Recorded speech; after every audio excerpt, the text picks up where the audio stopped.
Welcome back to the Oscar Project Podcast, the show where I discuss Oscar nominated films year by year. I am your host, Jonathan Eterberg, and today I'll be discussing the 1930 film The Green Goddess with my friend Murray Mintz, who writes the CineVibeZ Fanzine newsletter. Murray, welcome back to the podcast. Thanks for having me back. And before we get going, remind listeners who you are and where they can find your work. Sure. So my name's Murray Mintz, and I run a newsletter called CineVibeZ Fanzine that started out as a fanzine where I try to give a vibe to a different movie every time, and it's now shifted into more reviews and lists of more obscure, interesting movies, usually cult type movies and things like that. So it's ever evolving, but that's where it is now. It's at www.cinevibezhq.com. That's CineVibeZhq. And before we get into The Green Goddess, as always, we want to update our place in history.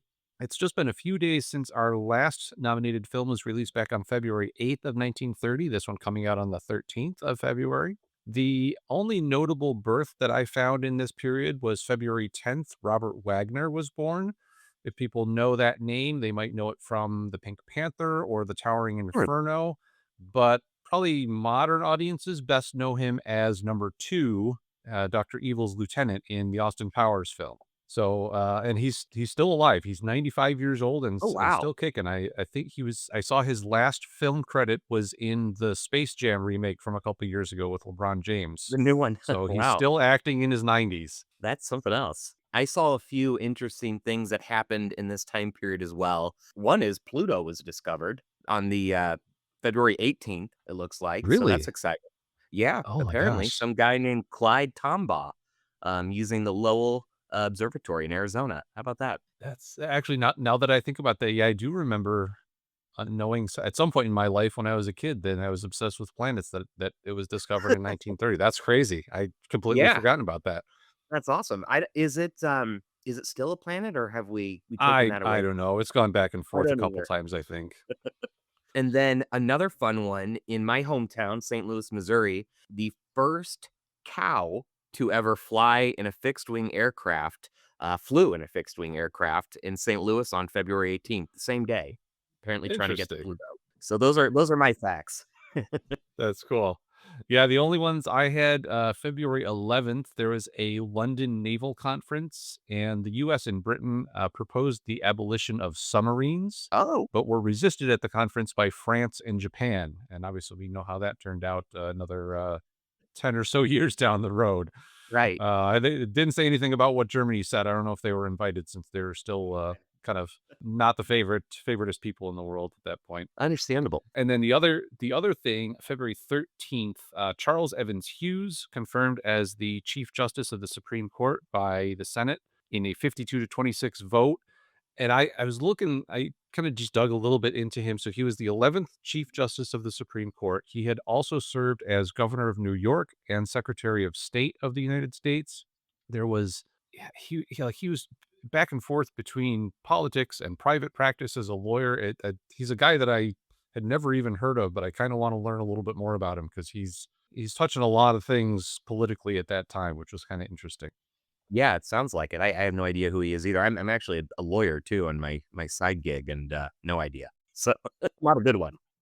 Well, with that, let's move on to the film. The Green Goddess was released, as I mentioned, on February 13th, 1930. It was directed by Alfred E. Green from a screenplay by Julian Josephson and based on the 1921 play The Green Goddess by William Archer. Also, it stars George Arliss as the Raja. It also has Ralph Forbes as Dr. Terrain, H.B. Warner as Major Crespin, and Alice Joyce is playing Lucilla, and Ivan F. Thompson is Watkins, who I believe is the butler, right? Yes, yep, he's Yeah, the okay. and he actually originated the role not only in the play on Broadway, but also in the previous version as well. So he was Yes, well I familiar with that role. I saw that. It seems like a lot of the cast reprised their roles, from the silent to the sound one, the talkie. So it also has a very nice running time of 73 minutes and was produced by Walter Morosco and distributed by Lowe's Inc. The only nomination for the film at the Third Academy Awards was the Best Actor nomination for Arliss, which he lost to himself in the film Right. Disraeli, which I've already covered on the podcast. And the film is, it's kind of shady whether or not it's actually available. If I found a couple kind of secondhand websites where people are selling DVDs, so I don't know if it's a legit DVD out there or not. So if you buy a DVD of this one, just be careful.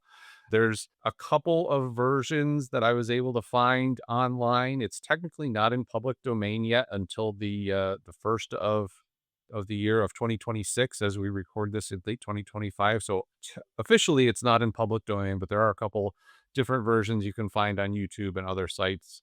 Unfortunately, the one that I had to watch the end of it on was it was a colorized version, which was actually kind of neat to see, but it had Russian dubbing over the top of the English, so it was a little bit hard to understand the last 20 minutes or so. That does sound difficult. I was able to find something that worked, but, it is hard to find, that's for sure. Yeah, it's actually easier to find the silent version from 1923, which I did also watch most of that as well, so we can do some comparisons of that. Yeah, likewise. I'm in a lot of ways, I kinda like the silent movie better, you know? Yeah. I think the lack of sound maybe smoothed it over a little bit, but we'll get into it. Yeah. So we'll just run through the plot a little bit, and it's basically the same between the two films with a very, very minor exception at the beginning. So in the silent version, there is a about 20-minute or so kind of I almost call it an introduction before we actually even get into the events of what happens when they're in the plane. We have Dr. Traherne, Major Crespin, and Lucilla Crespin, his wife, traveling in a plane through the Himalayas. Obviously, we're in the early stages of air travel, so it's a very small plane, very small propeller plane, not very reliable. They run into some trouble. Looks like the fuel's running out, so they have to make an emergency landing, which ends up kind of turning into a crash landing somewhere in the Himalayas. And I had to laugh. I made a note to myself. The quote unquote Himalayas that they show the plane flying through are very clearly somewhere in Southern California, just outside of Hollywood. Yeah, this was filmed on a film stage for sure. Yeah. So they end up crash landing. They end up surviving, of course, and they kind of meet some the local native folks who are unsure about them. They don't understand them, obviously, because they're speaking a native language. And while they're waiting for kind of the leader to arrive, which we'll meet in a moment, the, they randomly bring out this newspaper that has an article about three people from this region who've just been sentenced to death back in India somewhere. So they rip it out of the newspaper and they burn it. So they, oh, we don't want these people to find out about what's going on with their tribes people or whomever being sentenced to death. So I thought that was it's an important thing that applies to the plot. So I wanted to make sure we mentioned that. Yeah, it definitely pushes the plot forward. So then we meet the Raja, the George Arliss character, and I love this character. Mhm. As much as I wasn't crazy about certain other things in the film, I loved the character and how he played it. And we can get into the inherent issues with a British actor playing that role later on. And But I it was clear that he had a lot of fun playing that character and was really into it. yes, I loved his costumes too. Yeah. That black robe he wore with the cobra, I mean, he turned into a snake basically at that point. Yeah. I thought that he looked I mean, obviously did not look Indian at all, but No. he looked great. I enjoyed his performance. Very ammy. Yep, absolutely. So they end up going back to the Raja's palace. They're treated to some singing and dancing by some folks there. They're treated to cigars and drinks, and he's making them feel at home, making sure they're comfortable. And then he brings up the awkward situation that he's in that he already does know about these three men that have been sentenced to death, whom he says are his brothers. And initially they think, oh, they're just his. He's saying they're his brothers because they're part of his community, but no, they're actually sons of his father. I think is what how Mhm. he puts it, something like that. Right. So basically, he's holding these three, the major, his wife, and the doctor, and I think it's the following day or 2 days later, he's going to basically execute them in retribution for the death sentence passed on his brothers. Right. And he makes it the way he delivers the news, it's kind of like I almost might be okay with being executed because the way he's delivering it is so calm and so happy and Uh-huh. just He's he makes it sound like he feels bad about having to kill them. Yeah, he appears more civil than the British people who keep claiming that his subjects are all uncivilized and he's acting as civil as he can to the point where it's not even his fault. He has to Yeah, execute them. It's really good. It's his people are gonna insist on it. Mhm. Right, right. So he leaves and he says that he's trying to go. He may come back with some news for them related to this situation that they found themselves in.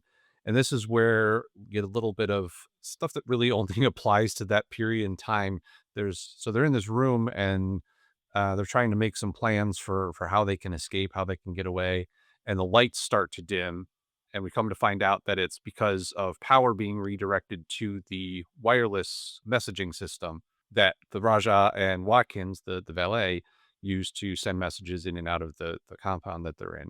So that kind of gets the wheels turning for for the three captives. How can we find out where this wireless system is? How can we send out a message to some base in India where the major was had come from, Mhm.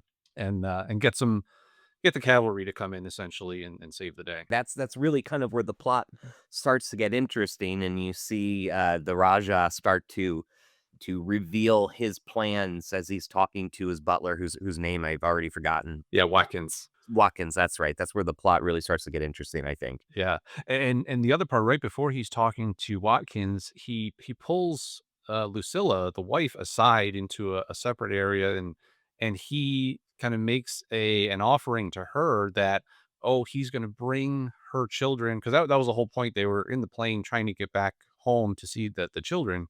He's gonna get the children, bring them to her here in the Himalayas somewhere, and she can be spared basically. If she agrees to this, he'll spare her life. She can live here with the children, and eventually later on, we find out not just that she's gonna live there with the children, but that he's going to have a child of his own with the wife. So the love triangle, quadrangle just continues to get bigger and bigger. And that, yeah, that is a big, and I forgot to mention that the love triangle, it all sort of slowly reveals itself as the movie Yeah. progresses, and by the end, everybody's in love with everybody trying to kill each other too at the same time. It's really fun. Right. So so you mentioned the scene with the Raja and Watkins. He's setting a trap. He's trying to figure out if these outsiders know about the wireless technology, and so he gives Watkins a message to send out, and kind of is going to use that to see if they understand what's going on. And the message ends up being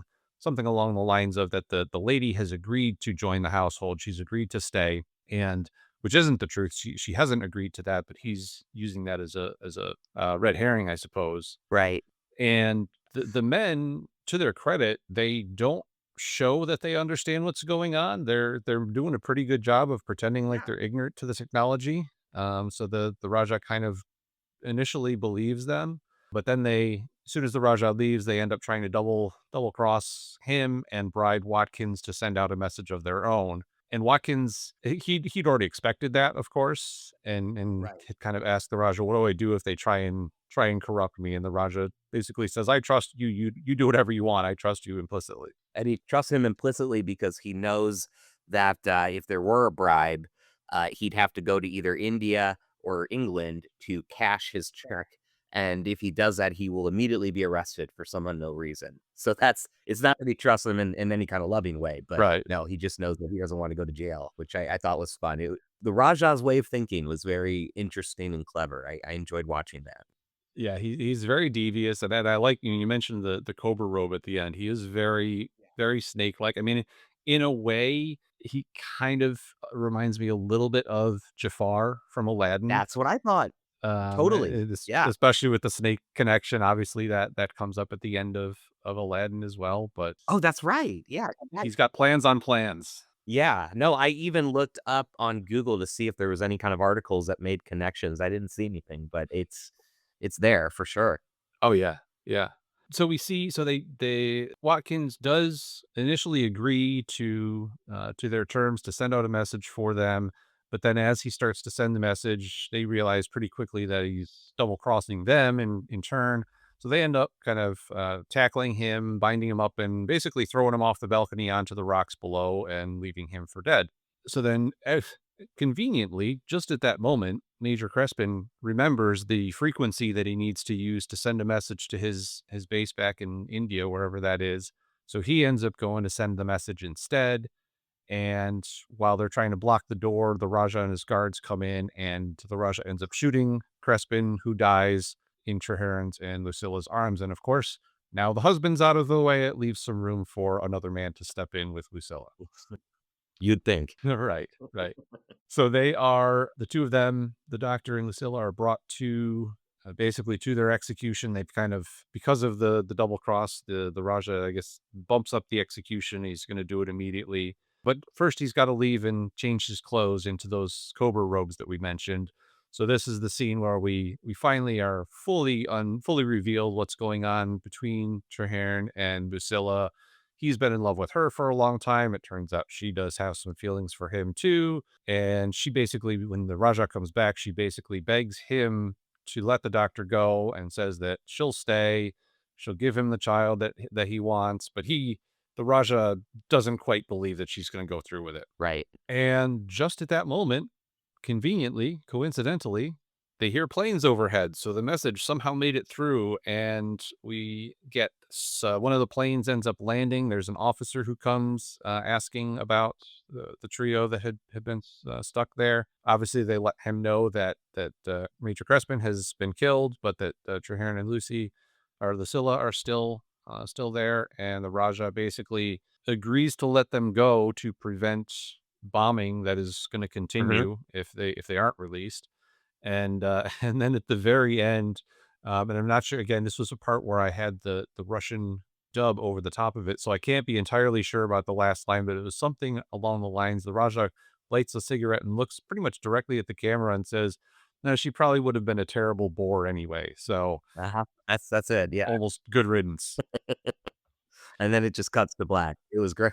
I like that. Yeah, and that's it. That's the end. He gets the last word. Yep, the full 75 minutes, and it was something. I thought it well, Arliss actually even said this in some reviews I read that he didn't like this production because he thought it was too plot forward, too much narrative, and not enough analysis of the characters. I agree with him, but it, it made it interesting. It kept things moving. Yeah, I mean, I think did like this one better, if for no other reason than the pacing. I felt Yeah. the silent version, it's close to 2 hours long. I read the play faster than I was able to watch the the silent version of the film. So, it definitely felt long, especially because there's no audible dialogue, so you're Right. stuck reading the title cards. And there's actually, obviously we're not specifically talking about that film, but I felt like there was a lot of time in the silent version where there was dialogue going on. You could see them talking on screen, but there were no title cards. So you just kind of had to fill in some gaps. Yeah, a lot of imagination's needed for that one. That was I noticed that as well. What did you think of the plane crash? I Um, liked it. yeah, I mean, given the available technology, I think they did a Mhm. decent job with it. Nothing jumped out at me about it, but it wasn't bad, I don't think. It kind of I mean, it was okay. I thought it was pretty good. It reminded me a little bit of the, plane crash or the plane, the train crash in The Fugitive, the TV show, just in the way that it all kind of came about. That just kept popping in my head. But I thought it was Yeah. pretty good. There was some good I don't know if I'd use the word action, but close to action, going on in the movie that I found entertaining. The set designs were really neat as well. Yeah, that was one thing that I noted down, actually in both versions, because the silent, Yeah, version had yes. some pretty impressive sets too, especially in that final act when they're kinda bringing them to, Huh? I don't know if it's a altar or whatever, wherever they're gonna be executed. It was pretty spectacular in both instances. Yeah, both, I thought the costumes and set design were fairly similar from both, a little bit bigger and more epic, in the 1931, but they kinda I wondering if they actually used a lot of the same sets, but I don't know. Yeah, I was trying to see if I recognized anything. I think if anything, some of the costumes might have been reused because, like you Yeah, said, some of his for his sure. costumes were quite impressive. The one thing too, it's a little bit hard to compare because at least the version of the 1923 version was not the best quality visually. It's fairly blurred throughout most of the film, Mhm. so it's not the greatest. Obviously, it's over 100 years old at this point, so it right? hasn't survived the test of time. Yeah, there were a few other I liked Arliss a lot. It was very campy. I could see why he wouldn't have won an Oscar, but I can also see why he would have been nominated. I thought that was interesting and just I did a bit of a dive into him, because I don't know many George Arliss movies. And so looking into his past, and there's a lot of interesting stuff he's done. One of them was he gave Betty Davis her first movie. He cast her in The Man Who Played God. So that was one interesting thing. I haven't seen that one, but it's going to go on my list, I think. Yeah. And then some other interesting things about him were that he was a vegetarian and he stated that he will eat nothing that he can pat. I think he meant pet, but pat.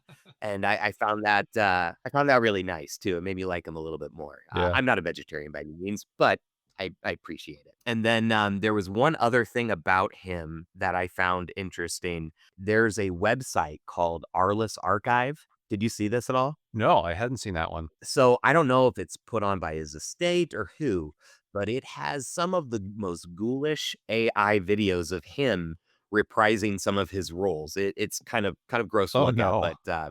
but there's a lot of that out there. Yeah, I didn't know that he had such an interesting Huh, fan I'll have to base. check that out. But there's quite a bit out there on YouTube of him. Yeah, I didn't have too much the one thing we talked about him previously on the podcast for his role in Disraeli, earlier in the season. I was so that was a role that he had originated on Broadway, as was this one that he originated. Also, in the original stage production of this play on Broadway, Ronald Colman, who was also Oscar nominated this year for Best Actor, was Uh-huh. the temple priest that we see. I don't think he's not a major character in the film version here.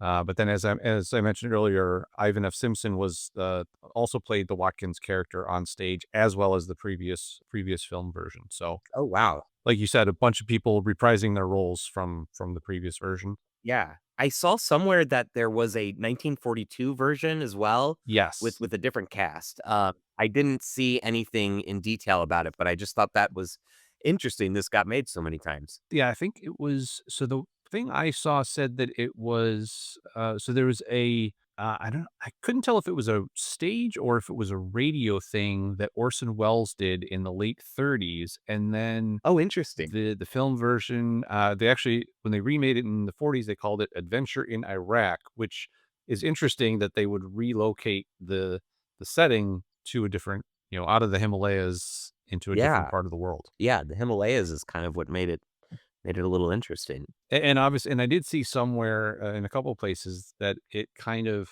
sets the stage for a lot of those kind of explorers lost in the Okay. mountains and end up in a paradise kind of films that became popular in the '40s and '50s, Mhm. that a lot of folks know. Yeah, I've started watching the Blood Island movies, and those are of similar vein where Yeah. someone shows up on some unknown shore and a band of women are running the island and capture them. 'Em. They're fun.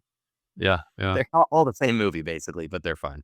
Right. And then in terms of the other actors, Ralph Forbes as Dr. Traherne, I didn't see too much about him, although I did see that his mother, Mary, and his sister, Brenda, were also both actors, so he was part of an acting family. H.B. Warner, who played Major Crespin, one of his big claims to fame was as Jesus in the 1927 silent version of The King of Kings, prominent role there. He was also Yeah. one of the card players in the scene in Sunset Boulevard with Buster Keaton when they're all playing cards with Norma Oh. Desmond. So he's one of the card players there. Oh, I'd wow. actually just watched Sunset Boulevard again a couple months ago, so I'll have to go back Really? again and see him in that. Yeah, I think I might do the same. And then he actually, of the rest of the cast, I think he was the only other one who ever got nominated for an acting Oscar. He was nominated for Best Supporting Actor for his performance as Chang in Lost Horizon, another one of those kind of similar types of film. I like what is her name? I've lost it already. Oh, Alice Joyce. I thought she was the only other standout performance.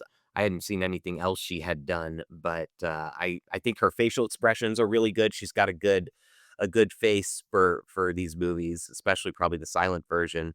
and I liked her a lot. I didn't find much on her, but Yeah, I didn't find much on her either, except that this was actually one of her final films. She stopped acting right oh, around this time. She had a couple films in 1930 and then none after that. So she made over 200 films in her career from the teens into the 20s. But this was the end for her after wow, this one and a couple more. interesting. And then the last one, Ivan F. Simpson, who plays Watkins the butler, talked about him a little bit.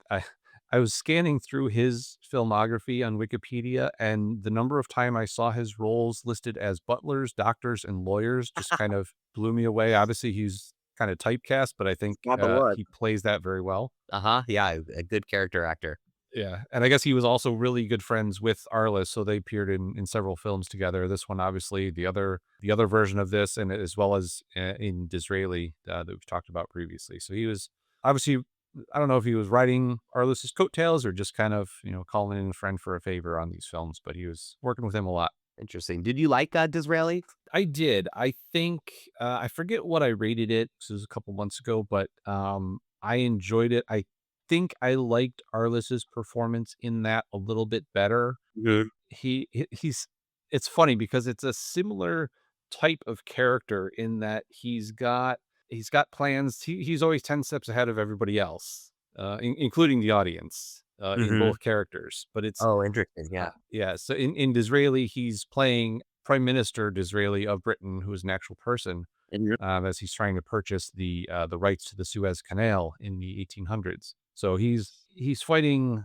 mentally fighting politicians rather than like what we see in this movie. But it's okay. it's a similar type of character when you get right down to it. That he's way ahead of everybody else, and he's just really cunning and clever. Uh-huh, I'll have to check it out. It sounds good. Yeah. And speaking of Disraeli, so that was directed by the same director, Alfred E. Green. He who would also go on to make a bunch, several more biopics later in his career. One about Jackie Robinson, one about Al Jolson, who's obviously famous for the jazz singer, and Mhm. then one called the Eddie Cantor story. So several later in his career biopics that he became famous for. And then in terms of the writers, Julian Josephson, the screenwriter, I didn't find too much on him, although he was also nominated. He was the writer on Disraeli as well and nominated for Best Writing at the Academy Awards that year. I think it was his only nomination for that. And then I don't know if we'll ever get to touch on William Archer, the who wrote the play after this, but he was from Scotland, and the thing that caught my eye at the very beginning of his Wikipedia article, he was listed as a quote unquote English spelling reformer. And I guess this was a thing back in the 1800s where they were trying to make English spelling more like pronunciation. I mean, we all know the crazy spelling stuff that happens in English from time to time that makes it really hard to Does. understand and to learn. But I guess at one point, people were trying to make it there, and there would all be spelled the same, I guess, is what they were going for. But I see. it caught my eye, and it was kind of a fun. I started to go down that rabbit hole, and I was like, no, I got to focus on the Green Right, Goddess. I right. can't go down that rabbit hole yet. As we're sitting here, I went down it for a second, and it appears they were the inventors of the silent H, so any people who, Oh my have goodness. trouble spelling words with the silent H, you can blame them. Very good. So we've talked about the play, talked about the other versions of it. I'm trying to see what else. The one thing, and I think I mentioned this when I talked about Disraeli. So this film was actually made, it was shot and completed before Disraeli, but Arliss kind of asked the studios to switch them in terms of release schedule and let Disraeli go first because he wanted that to be his debut sound film. Oh, I think it was the right choice. I think, like I said, I think I like that performance of his better. And obviously, it's not looking at it from 100 years later. It's not quite as problematic as this film, but right. I definitely think he made the right choice. Yeah, and speaking of the talk, so this wasn't his first talkie then, but he used the Vitaphone, which you see when you start the movie, it announces it, and that is a sound on disc system. So it's one of the first attempts to sync sound and video at the same not video, but the images and the sound at the same time. Yeah. And apparently it was fraught with issues, problematic. It was a lot of big machines and a huge mess. So I don't think it lasted very long, but this is what maybe the first attempt at it. But I'd say this. I mean, we're watching it on a YouTube channel or something like that, so there's gonna be issues with the sound to begin with, but it did sound static. There seemed to be some issues. I don't know if that was me or the film itself, but that's present for sure. Yeah, yeah, I mean, and I've in a lot of the sound films of this era, I do often hear, you know, hiss isn't the right word, but, just a background Yeah. noise throughout. So I think a lot of that is just the technology of the time. I mean, I don't think the sound was terrible in this No. one. There's a couple times where things were a little bit hard to understand, but I think in general Mhm, it was pretty well done in terms of the sound. mhm. That's Vitaphone. I Yep. don't know how you Yep. pronounce it. Anything else, trivia or anything that you want to touch on before we get to some more reviews and any critiques we found? Not really. I have let's see. Yeah, the other thing was this wing-mounted camera work that they did for the plane and a couple other aerial sequences. That was apparently a new innovative thing for the time, and I'm not exact I tried to look into why I wasn't necessarily gonna bring it up even because I can't figure out exactly what it is, but that was also problematic. So it sounds like the production had a lot of technical issues that they were dealing with, but I mean, it's still I do think it looks grand, it's big, the sets are huge, so I still think it got pulled off well, but, it sounds like it was a bit of a struggle. I believe it, and especially, I mean, we haven't really talked about it much, but there's not a lot, but several scenes where there's, I don't know, probably anywhere between 150 to Yeah, 200 extras running around. So, I mean, you've right. got a couple scenes where you've got a lot of people to organize and keep in line. Oh, and that's true. I mean, there are hundreds in a couple of those scenes. It was impressive. It was usually the subjects of the king. There were a couple scenes where people came running. I feel like maybe am I remembering that correctly? But Yeah, a lot of running. There's one too at the beginning when they're first meeting him after they yeah. crash, and there's a bunch of soldiers that come in, probably 40 or 50 soldiers. So you got to get them all Mhm. costumed the same. And yeah, I thought a lot of that stuff was really well done for Yeah. the time. Yeah, no, so that's the gist of what I found about the production, though. Well, in terms of reviews, I had a couple of reviews. So I've been doing this a little bit more lately. I hadn't been doing it for Mhm. a while, but looking at kind of what the modern rating systems all have this at. Rotten Tomatoes has this at a 38%, so it is rotten on Rotten Tomatoes. IMDb has it at a 5.3 out of 10, and Letterbox didn't have an average rating, but the just kind of looking at the ratings that people have given it, it was somewhere in the 2 to 3 out of 5 stars. So right in that kind of 5 out of 10, 2.5 stars, range is where people seem to have landed in the modern day, at least. Just I looked a little letterbox and it seemed too like just reviewing some of the reviews, people had pretty similar thoughts as at least I have, and it sounds like you did as well. But Yeah, so the other 2 contemporary reviews that I found, Variety said, "This George Arliss picture, while very interesting, will be something of a disappointment, but the production and sound recording and photography are all first rate." And then in Film Daily, they said it was an excellent vehicle for its star who plays the diabolical and suave Raja, and there is subtle and clever dialogue rather than physical action is the basis of this entertainment, which I think those are pretty spot on. And I didn't yeah. find a whole lot contemporary that obviously I don't think you would find anything contemporary talking about the problems of him playing that character. Yeah, I didn't really either. Mostly in Letterboxd is just, which are just, people sending their reviews. But yeah, I looked to see if people like Pauline Kael or someone had done a review on it at some point, but nope, nothing. So I haven't seen any big reviews. I did find one more modern take on it. It's from a website called precode.com, which I hadn't heard of before, but I have a feeling I want to check it out a little bit more. Guy Danny Reed on Precode, he writes, because the movie is made by white people, it's a horror story as they realize that the Raja plans to execute them in retaliation for the murder of his terrorist brothers by the British government.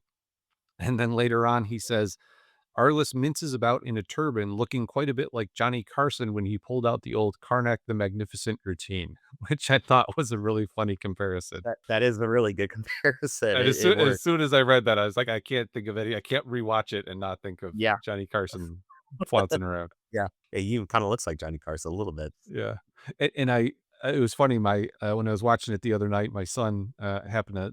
into the room to see what I was watching, and it was right towards the end, and all of a sudden it struck me. We talked about the Aladdin comparison earlier. Mm. It struck me just how long Arliss's face always appears. He kind of reminded me a little bit of Rafiki from The Lion King. You've got it, you're right, and he kinda has the nostrils too.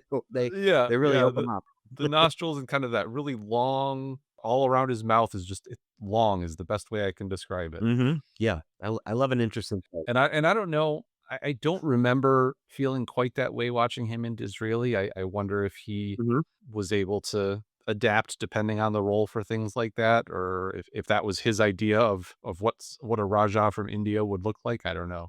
Yeah, I was wondering too if he was trying to kinda dig into the snake look that he had with the, robe just because it kind of he was the word "long" kept popping in my head and describing him visually. He kind of stretched himself out throughout the movie. It felt at least it looked like it, yeah. Yeah, I mean, we've touched on it a little bit. Obviously, looking at it from the perspective of a modern audience, there's plenty of problems with this movie. But Mhm. again, I think it's still important to look at it as a product of its time. If somebody made this movie today, obviously you would cast it differently. I don't even know if you would make this movie today, but if you did, you would cast it much differently than they did back then. Yeah, it obviously and just the colonialism and all the other ideas in it, it's got a lot of ickiness, but I think in context, it makes a lot of sense, and it's, a good movie in terms of one that, like you said, even has a narrative plot that moves forward. It's paced well, and the performances are pretty good, and of course, there's the set design and all that, which honestly, the set design is impressive considering the fact that it was done on a studio. So they had to build everything there and it looks great. Yeah, agreed. Any other reviews or any other critique you wanted to bring up? No, that's what I saw. That's interesting that it sounds like most went straight down the middle. I mean, that's for a pre-code movie in the 30s. I think that's right where I'd put it. Well, obviously, we mentioned at the top his the one nomination for the film was for Arliss, and he lost to himself. So now I'm trying to think. I've seen about half of the nominees in that category. Actually, no, Okay. I've seen all but one. No, I'm sorry, all but two of the films that were nominated.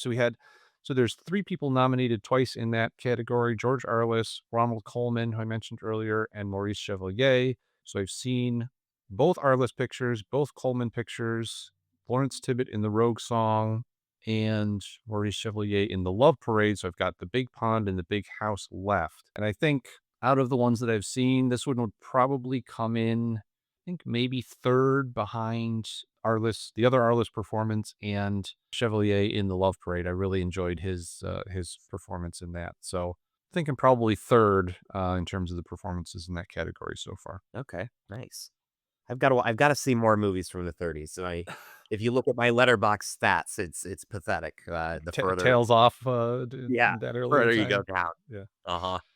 Well, let's give some final thoughts and some ratings. I think I probably went first last time. Why don't you give us your thoughts and rating? Okay, great. So this was I have to admit, my favorite part of the movie was probably the runtime, but I'm a big fan of a 90-minute or less movie. It was fun set designs. It was really adventurous looking and exciting. There were some really, really cool extras in the way that everybody would fill out the screen and it felt very big. Everything in it felt epic and big.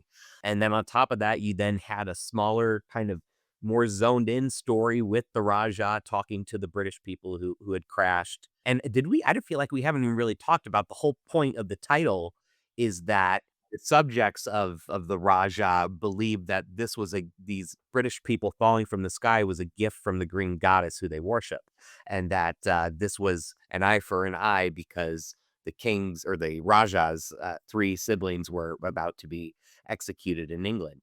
And so it really did have an interesting kind of tight, very specific story. So I thought it was good. I liked it. I'd give it probably let's say out of 10, I'd say Yeah. 6 and a half. I'd go definitely over 50% on this one. Yeah, I'm pretty much right in line with you. I thought, sets, costume, all of that was very on point. As much as I said Arliss was a little bit better in his other role that I've seen, I really enjoyed him in this, and I think I'm gonna land right in a 6 as well. Yeah, I'm gonna give it a 6. I definitely enjoyed it much more so than the silent version. I think I gave the silent version a 4, and I think a lot of that comes from the runtime being overly long Mhm. and, kind of the pacing just not the pacing in this one felt like it really carried you forward. Like you said, it's only 70 minutes, so seeing this in a 70-minute version, then seeing it in a almost 2-hour version, it's night and day as to to how they move along. Yeah, it's a good lesson on pacing. Exactly, exactly.